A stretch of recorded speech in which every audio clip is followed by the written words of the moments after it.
What's up, guys?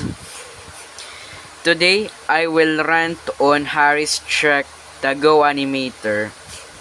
Note, if you everyone who likes this user, I will handle your thoughts. Note, this user that he makes 13 plus video which he makes child abuse.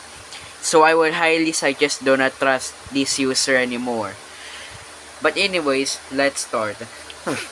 Harris Track the Go Animator has been one of most the worst user I ever seen. We will give you a reason.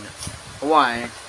He make bad video out of Caillou, Dora, and Little Bill, which is Boris make execute Caillou, Dora, and Little Bill with executed chairs.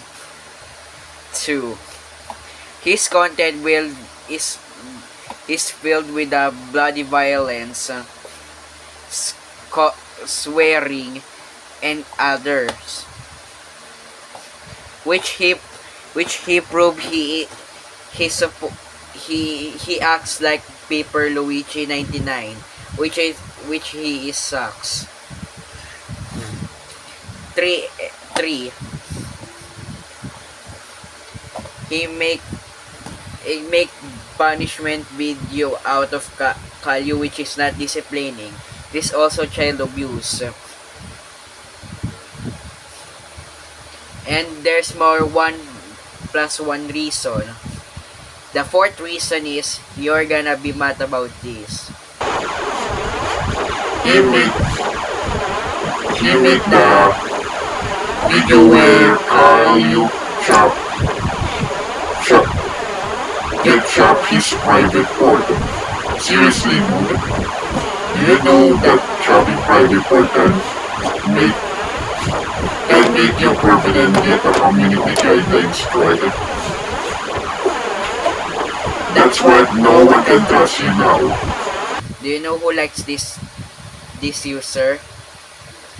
Michael the Country Balls fan and others. Do you know who hates this user? Me and almost everyone. So screw Harris Track the Go Animator. Screw Pepper Luigi 99. The return of Ivan Corvea is the 1 billion times better than this criminal user and a friend.